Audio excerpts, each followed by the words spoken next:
Ladies and gentlemen, Jonathan Frakes.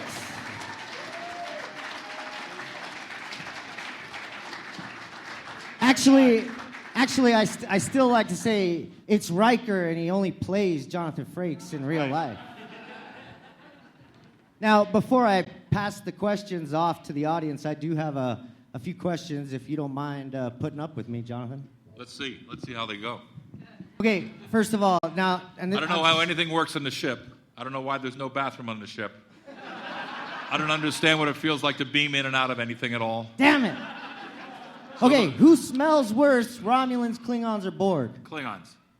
By far. Hands down. Can you describe the scent? The men or the women?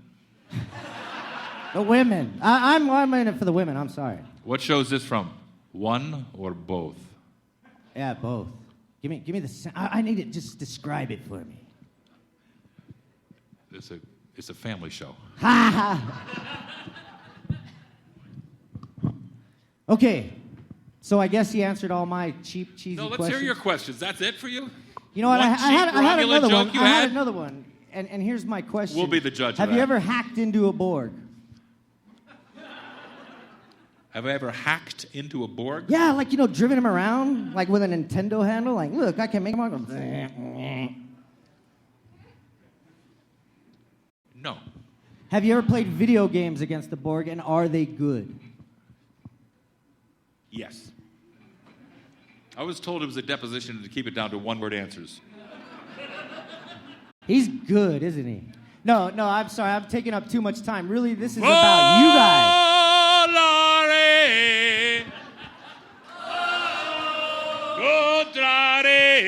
Uh-oh. See what I'm talking about? Now we're good. Audience and participation. Yeah, it's not about me. So I'm going to hand the microphone over to our red shirt. Where's my microphone red shirt? Who's doing the running? Where's my microphone red shirt runner? See, you might recognize her. We imported her from Star Trek. Who's got the first question? Get your hands up, guys. Wow. Well organized. Hi, what's your name and where are you from? My name is Kevin, and I'm from Canyon, Texas. Welcome to Albuquerque, and have a nice day. My question is, was there a particular role that you were aiming for but you didn't get? Picard.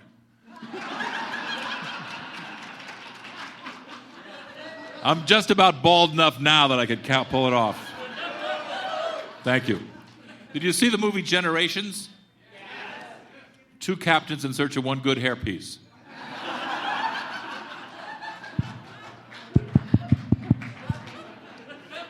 Is this gin?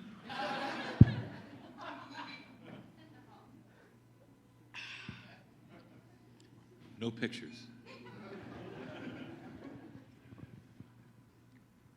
There were lots of roles that I didn't get. And there are still lots of roles that I don't have. Thank God I learned how to direct.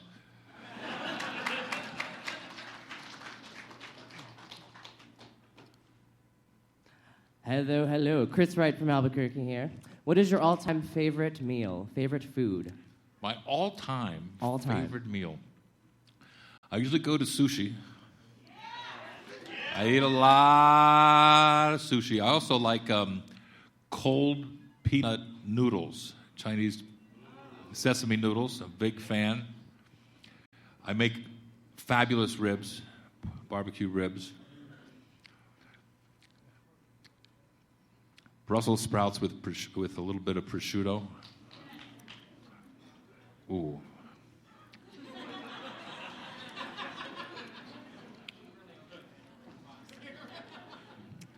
Anchovies on pizza. Lox and eggs and onions with rye toast. Hungry?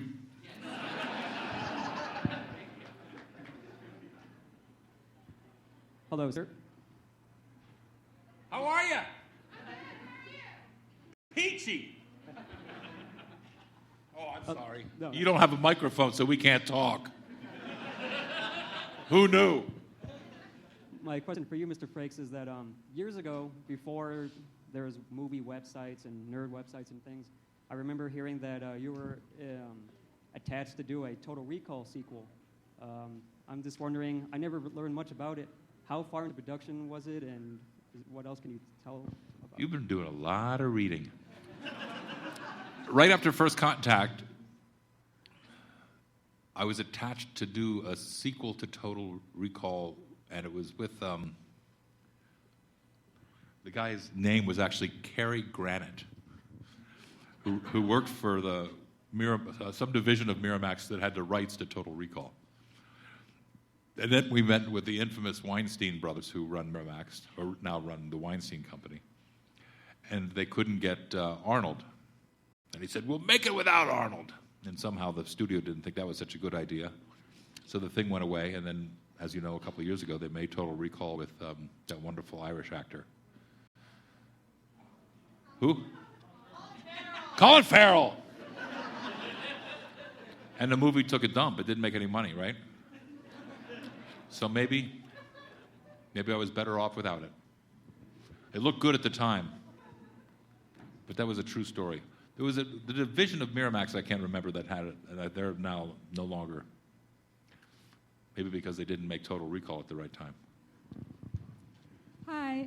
Hi.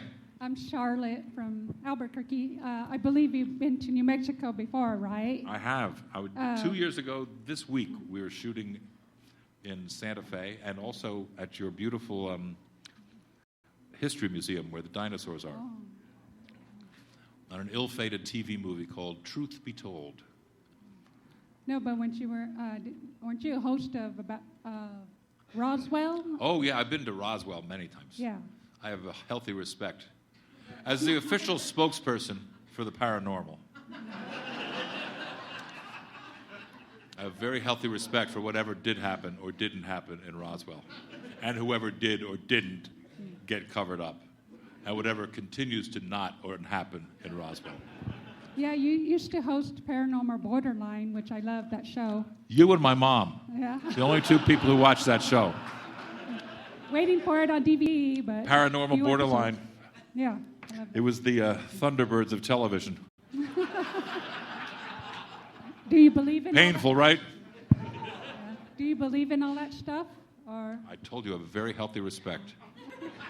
All levity aside, I think we'd be naive and arrogant as human beings to pretend that we were the only sentient beings in the galaxy.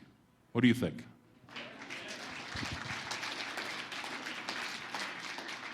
A smattering of applause from the believers.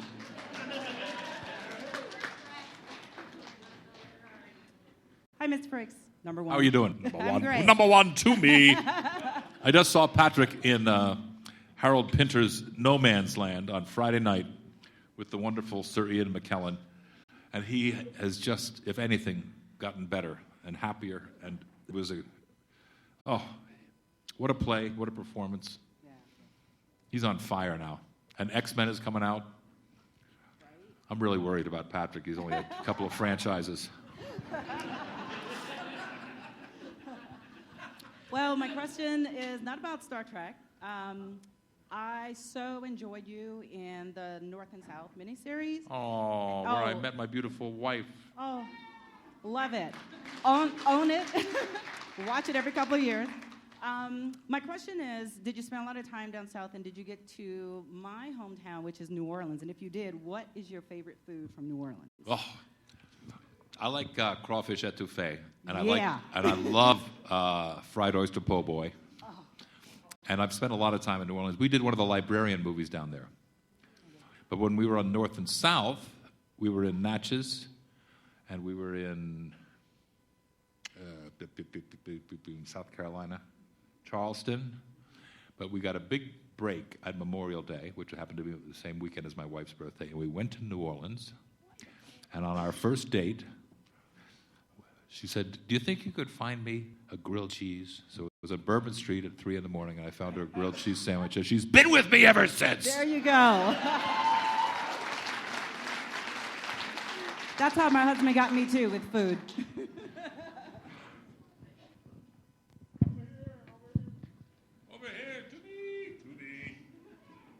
First of all, I want to say it's a real pleasure to meet you, Commander. Thank you very much. I've actually got a couple questions. First of all, what was the funniest or biggest blooper that ever happened on the set on any of the shows? Well, first of all, we never did anything silly on the sets. We had a very strict work-only policy on our set. Have you seen any of the blooper reels? None of those ever really happened. We never walked into a door. The best thing that happened on the set that I witnessed was our dear friend, big old dumb stupid Worf, Turtlehead, Michael Dorn, had a raw egg, and he was so sick of looking down at Patrick's shiny bald head that he took the egg and he broke it on top of Patrick's head. So the albumin and the yolk dripped down old Baldy's face, and his head was covered in broken eggshells. Fact or fiction?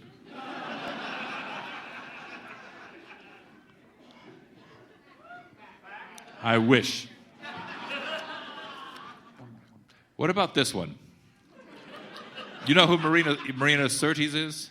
Counselor Troy? Yeah. She used to have a little dog named Skilagi, which wasn't really a dog. It was a Yorkie, so it looked like a rat. And it rained. It rains one day a year in Los Angeles. This happened to be the day. So she brought Skilagi to work, and Skilagi got wet. So it looked more like a rat. So Marina goes waltzing into the makeup trailer with this wet, slimy little rat named Skilagi, which is actually a Yorkie.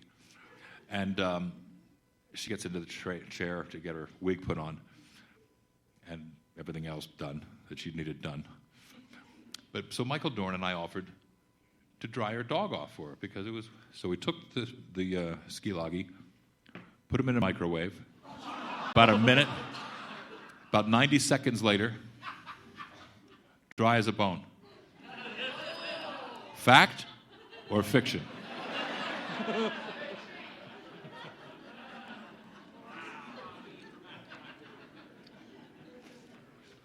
And my next question, as we all know... Touché! My next question, as we all know, one person was picked out to be the focal point of the show as it went along, and I was wondering, what was your favorite episode that focused on Commander Riker? You already asked me that question. You didn't? I didn't hear you. We were together at the table. But I didn't hear you. There was so much going on. Yeah. You're trying to get me to change my answer because you didn't like my answer. Frame of mind? That Good was answer? one of mine. That was one of mine. That's your favorite. And You're second pretending chances. I don't remember our conversation. And second chances. That's delusional. And second chances. Right? Directed by the wonderful LeVar Burton.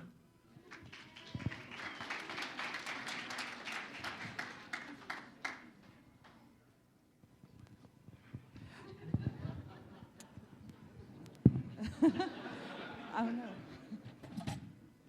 I just wanted to tell you thank you.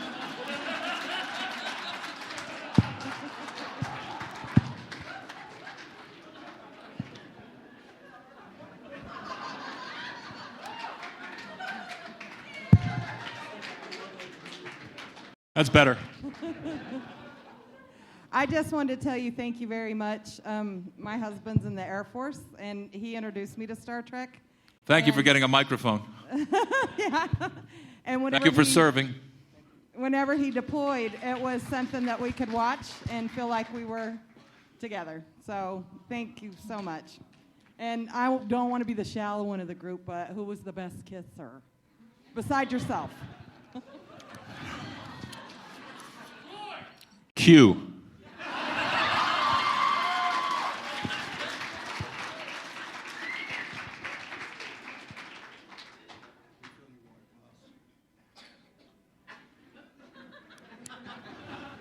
Nice hair, man.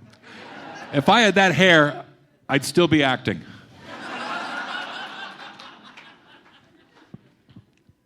Who was the best kisser?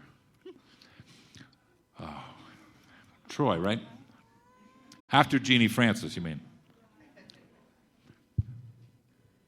Those are the days. All those women used to come into Riker's quarters and drop their skirts.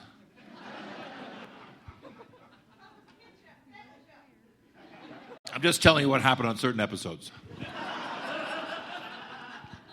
The Bring Lloydie. Oh, you know who I used to like was that with the Bajoran.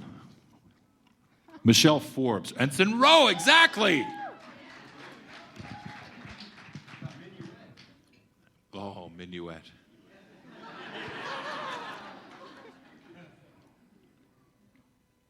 Just a moment with Minuet.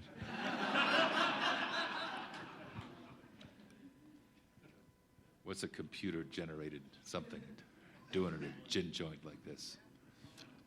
I'm sorry. I feel your impatience. It's Were you her tapping? impatience.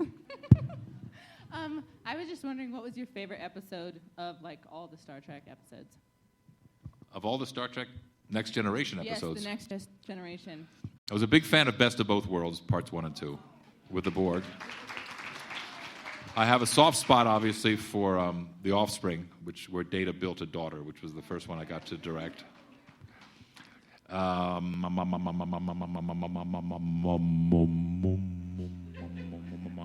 Yesterday's Enterprise, which I never understood. I thought was great. All Good Things, the last one, where we all cried and played poker together. We did some good ones. We did some stinkers, but we did some good ones. We're very lucky. Very, very blessed, I must say. Wouldn't be here with you now if it weren't for that wonderful show and the great Gene Roddenberry.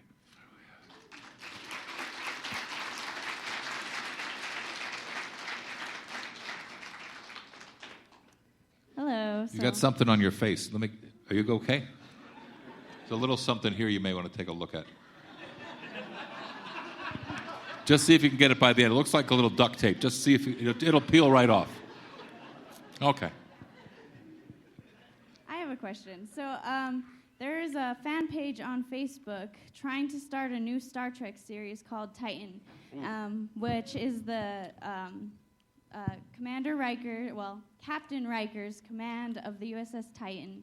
I like it already. It has. Tell me more. It's It's based off a book, and it should have Deanna in it, and Tuvok, and even maybe an appearance by Wesley. And so I was wondering if you've heard about it, and if you are interested in pursuing either directing and acting in it, or if you. Are you producing it? Is this? No. It sounds great. Yeah, no, I found It sounds like a variation on a sitcom that I've been pitching for years called The Rikers in Space, where it's Deanna and Wild Bill Riker,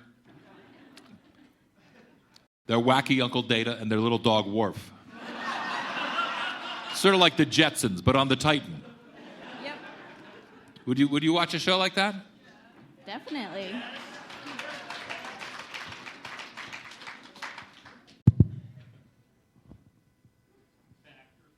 Fact or fiction? Good evening. The footage you're about to see is extremely graphic. My name is Jonathan Frakes. Are you stalking me, dude? You got more water?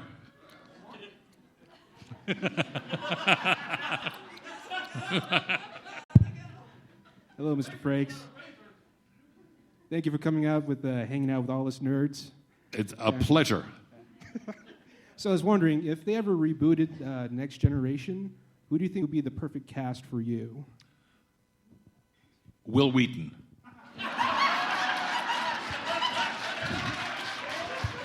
Have you seen Will Wheaton lately? He's got a beard. He looks like a young Riker. Well, not so young anymore. He's getting old too. Will Wheaton grew up on our show, as you probably can figure, and he got his driver's license during the second or third season of the show, and he and Patrick Stewart both were proud drivers of a Honda Accords. And one day after work, Will and I were walking back to the what Patrick calls the car park, to the parking garage at Paramount, where we parked when we went into work. And Wheaton says to me, "You know, Frakes, I can tell by the clothes that you wear, and I can tell by the music that comes out of your dressing room. You used to be cool.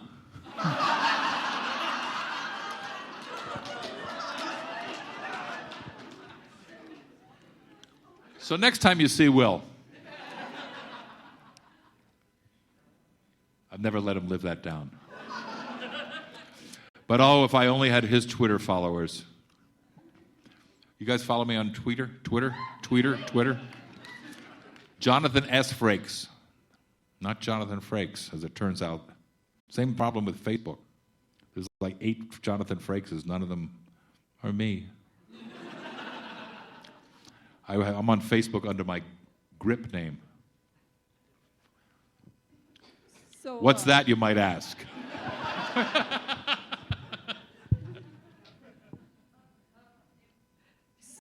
So, I guess, as we were saying. what was your favorite part about working on Leverage? Oh, Leverage was a blast. Leverage was a blast. Well written. Have you guys ever seen Leverage? Funny. Same kind of tone as the Librarian movies. Action, adventure, comedy. We had a ball because we were in Portland, Oregon for the last 4 years. We did the first year in LA and the last 4 years in Portland. And it was a small, intimate family of us that made the show together, and it was a blast, just a blast. Beth, who played Parker, is on a show that shoots here. What's that new ABC show? Killer Women. Isn't that coming on soon? And it's shot in Albuquerque? What do you guys feel about Breaking Bad? God, best show on television ever? Well, after Next Gen. Duh.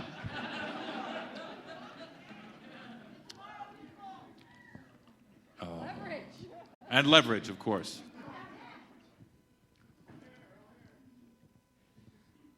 I'm actually being prompted to ask 2 questions, one of which is my actual one, the other one she wants me to ask.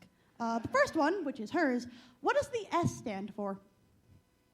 In my name? Yes. Oh, Scott. My father, who was an English professor, named me after Jonathan Swift and F. Scott Fitzgerald. I'm sorry. Jonathan Scott Frakes. It's a perfectly good name. And he named my brother after Daniel Defoe and Mark Twain, so his name was Daniel Mark Frakes. Or not. James T. My actual question is, there's been a lot of rebooting and making of movies out of cartoons that I loved as a kid. If they did Gargoyles, would you come back and voice Thanatos? Oh, I loved Gargoyles. Do you remember what Gargoyles? Yes. That was the greatest job. I think it was one of those deals that it was like too smart for television. The writing was really smart. It was great fun to do. The director loved Star Trek actors, so there were a bunch of us from the show that did that. That was a great gig. And just happened that Xanatos had a beard.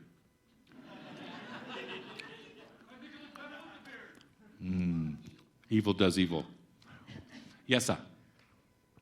Welcome to Albuquerque. Good to be here. I am the very model of a modern major general of information and I will bet you on the middle. I know kings of England quote the fights historical from Maryland to water and order categorical and order categorical and order categorical. Sorry. That's great. Keep going. You used to hang out with Gene Roddenberry all the time in his office. And in the time that you spent with him, what is one of your best moments you take away? Oh. I thought you'd never ask. Ah! Roddenberry, as we all know, was a visionary. But he was also a gentleman, and he was also really funny and very, very passionate about his belief that our future would be brighter than our current situation. And at that time when we were doing our show, there was horrible stuff going on in Africa and in Northern Ireland, and it really hasn't gotten better. People are not treating people with respect, and And one of the things that Gene said to me as he would prepare me to audition, because I auditioned for Riker 7 times over 6 weeks. And in the last few auditions, I'd go to Gene's office to sort of prep and get, to run through the scenes, and also he was encouraging. It was actually, at this point, it was sort of down to Billy Campbell. You know who Billy Campbell is? Billy Campbell and I were sort of the 2 Riker candidates at the end. And Gene said to me in one of these sessions, in the 24th century, there will be no hunger and there will be no greed, and all of the children will know how to read, which I thought was spectacular. He was a great man. I just wanted to if you can pass on to your wife, I still remember her from General Hospital. I still remember seeing her her marriage to Scotty. Oh, they just got married again on General Hospital. Really? She's been doing the show on and off for 37 years. Yes. She was, during the 50th anniversary of General Hospital, which was last year, they brought Jeannie back. I'm married to Jeannie Francis, who plays Laura, or played Laura on General Hospital. And they brought Ken Schreiner back, who played Scotty, and they got married on the show. Again. So she got divorced. Because that doesn't happen on soaps. So I remember their first wedding. So, and then my sons are named William and Thomas. And That must be confusing. This is Thomas. Hello, Thomas. And then my daughter was born during the episode with Scotty. And then, so... So you named her Scotty? No. My husband wouldn't let me. And so, yes, I'm a Star Trek fan. Are you really? and a General Hospital fan. Yes. But my other fan that I'm a fan of, I was wondering if you ever had a chance to be on Stargate, like some of the other Star Trek characters. I haven't had the privilege. I heard it's a great show.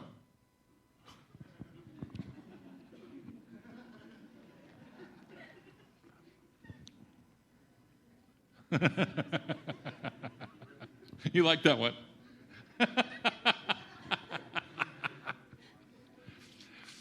Now, when I was playing William Riker and Thomas Riker in your favorite episode, Second Chances, Marina Sirtis, the lovely and talented Counselor Troy, said to me, I like Thomas Riker better than Will. And I said, why, Marina? She said, he's cuter. Of course, she's from another country. Yes, sir. Good afternoon, Mr. Frakes. Good afternoon. Noticed that a lot of the people from Star Trek have gone off to host or narrate science fiction or science shows. If you could do your own, come up with your own creation, what would you do? Stumped. If I could come up with my own... Yeah, science fiction or science show like Through the Wormhole or Future Escape or... I'm going to have to ponder that one for a minute and move on to another question. Very good question.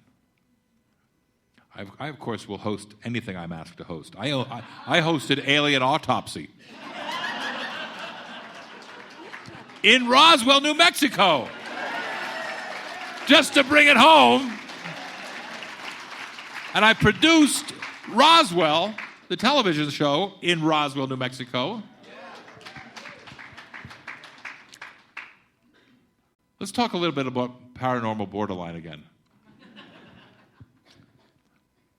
Does anyone still wear a hat?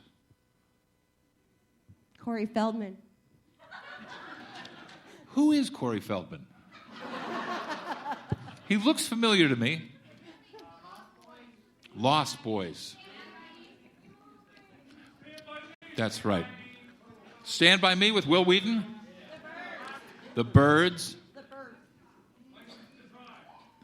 And when Michael Jackson died, he gave his clothes to Corey Feldman? Is that how the...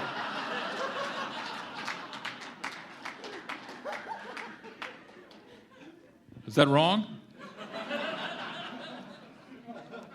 You like that one too? I was kidding, by the way. Oh. Okay, no. So I wanted to ask you what you thought of when, with the first Star Trek, it came with the Trekkies, and they were the nerds, and it was kind of underground, and then there was a whole generation that grew up with Star Trek, Next Generation, and now we have shows like The Big Bang Theory, where Will Wheaton gets his Twitter following from, and Brent Spiner, and what do you think about nerds becoming cool these days? What do I think about nerds becoming cool? Yeah. Oh, I'm a fan of nerds becoming cool. I'm trying desperately to get on Big Bang Theory. Brent's been on. LeVar has been on. Will is his nemesis, is he not? Yeah. I've been lobbying through my Twitter account to get on, so I'm hoping that maybe this will be the season. Well, maybe they'll see this. Maybe they'll see this. The other question, I'm sorry, I had one more about your wife. How hard is it to watch her be in a soap opera? As far as the scenes that they have. Are you talking about sex? Yeah. You can be more direct. There's no reason to beat around the bush, as it were.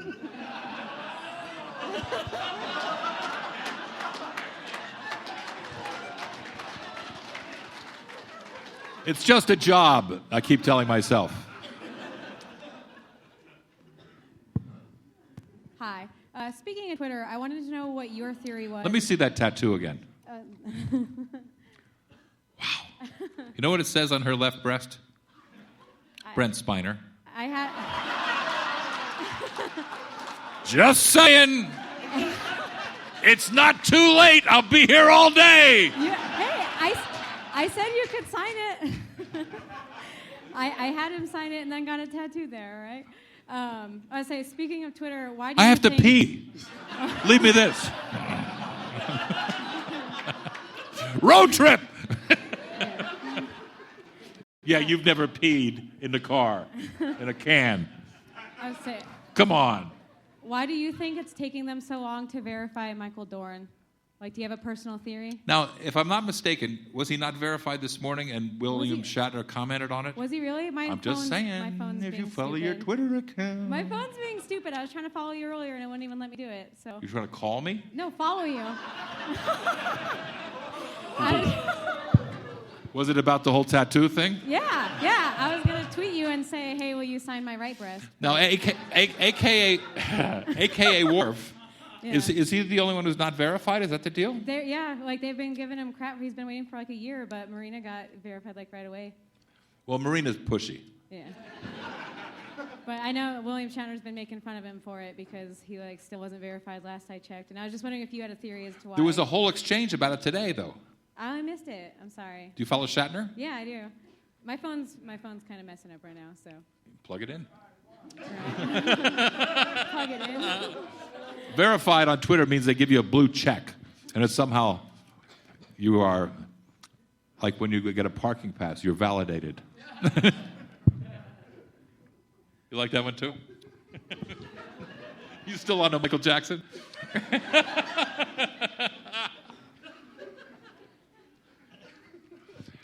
What about the fox that he's traveling with the angel outfit? Why don't I get one of those? Maybe that could be you. Yeah, you could dress up and follow, like Riker's Angels. Too soon?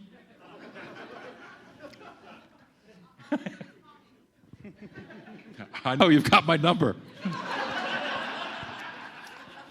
You've got my number, and yes.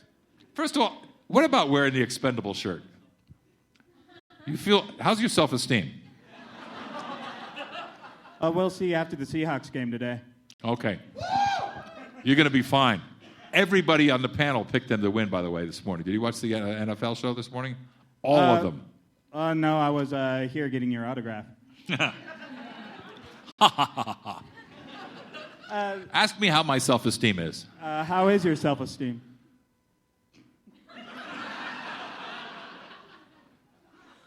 It's good, right? You like that one? I'm bringing all my good shit out because you're here. It's like having a ringer. I was just wondering. Horse walks into a bar. Why the long face? I was just wondering, since food was a running topic, and since you've been to New Mexico before, what do you prefer, red or green? Actually, I almost always go green.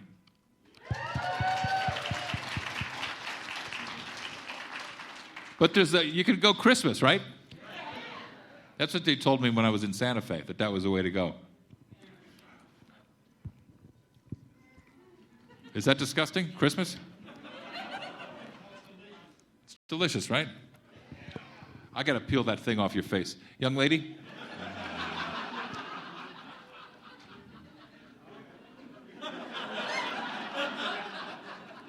I understand. I wouldn't either.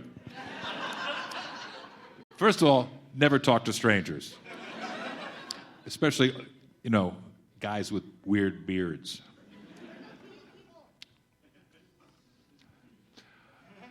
Yes? Two questions. First one's two-part, and second one's two. First one's a two-part question, Yeah. and a second one. So what is that? 3 questions. Let's not kid ourselves. All right. So question one was you directed a movie called Thunderbirds a few years ago. It wasn't my fault. So that's part First, of it was a perfectly good movie, and somebody at Universal thought it was so good that they'd release it against Shrek and Spider-Man.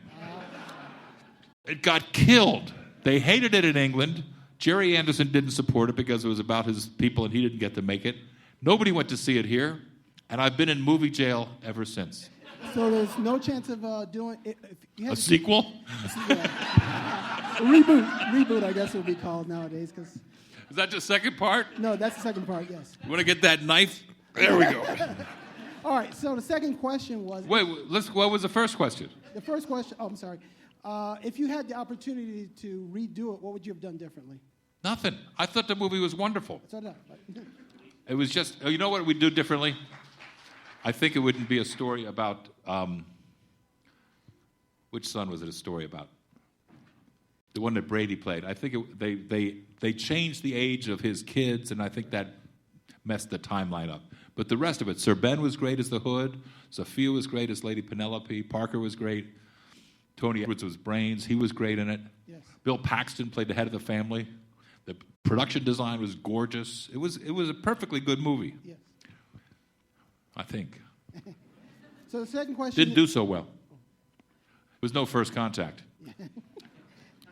The second part of the first question is... You already answered that. I already got that one? Yes. Chance of a sequel when you said about the knife. Okay. So the second question is... The second question, or which some of us would call the third. Okay. Is, you and Martina Sirius? I don't know how to try to pronounce Martina? it. Yeah. Martina Navratilova? No. You talk Troy. about Marina Sirtis. Marina Sirtis, thank you. Marina Sirtis. Y'all did each one of the series was from Next Generation and appeared in almost every sequel up until including Enterprise. Was that intentional or was that accidental?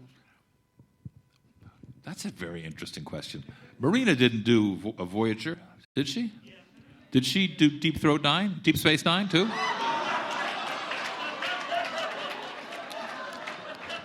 She wasn't in Deep Space, too, was she? No, right? But she was in Enterprise with Riker, and I was playing Riker. Now, that seemed to me to be a disaster, was it not? It was a bad idea. Rick Berman called me when I was doing Thunderbirds and said, I'd like you to come back to do the last episode of Enterprise. As a Valentine to the fans, we're going to put Riker and Troy on the show. And all I could think of was, if it were my show, and I said this to Scott Bakula when I got there, I said, this is the most insulting thing to you and to your company, to bring somebody in from another Star Trek to essentially put your show to bed because it had been canceled. And he was such a gentleman about it. He said, don't worry, and you're welcome. I'm glad you're here. But I thought that was a disastrous idea. Was that this consensus of the fans? I mean, it was fun to be with Marina. It was fun I love Connor Trenier, and I like the whole but being on their last episode seemed wrong on so many levels. We have one last I'm so glad you brought that up, and Thunderbirds. Don't you have a fourth question?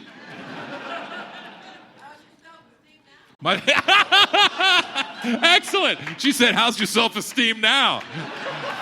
Brilliant.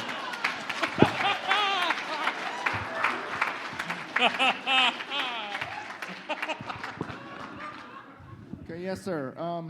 Can you tell us about some of your convention experiences outside of the United States of America? Could I tell you about this? I'll tell you what, if you go to FedCon, which is now in Dusseldorf, it used to be in Bonn, there's a very strong scent of beer. And not that I'm opposed to beer, but 8, 9 in the morning until midnight or 1 or 2 at night, it's a different kind of convention. And where else have I been out of the country at a convention? Australia, wonderful, great loyal fans. Where else have I gone? I have gone where no one. Too easy. England, very big in England, big in Germany. Nothing like the American fans who are the most passionate. But FedCon always struck me as crazy because it was so beer-driven.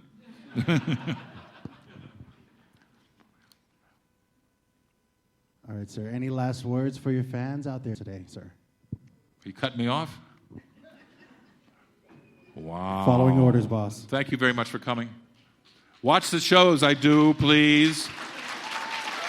NCIS LA and Castle and Switched at Birth and Hit the Mat, Hit the Floor. Thank you and God bless. A real pleasure.